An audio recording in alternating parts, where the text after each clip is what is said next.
Crispy and tasty बनेगा।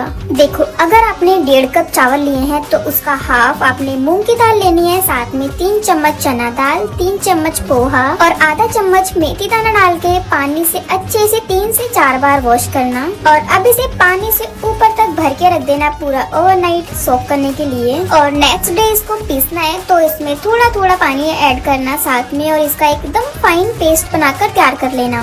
और अब इसे रखना है फर्मेंट होने के लिए एकदम गर्म जगह पर 5 से 6 घंटे के लिए। और जब ये बैटर ऐसे ऊपर तक आ जाए तो बस मान लो हो गई इसकी फर्मेंटेशन और ये एकदम एयरी हो जाएगा। जब भी आपको बनाना हो इसमें डालना सॉल्ट और मिक्स करके बनाना डोसा। और डोसे के लिए एकदम लो फ्लेम रखना और सॉफ्ट हाथों से इसको गोल गोल फैलाना, और ऐसे बनाओगे तो एकदम परफेक्ट बनेगा। वैसे क्या आपको डोसा पसंद है? रेड हार्ड कमेंट जरूर।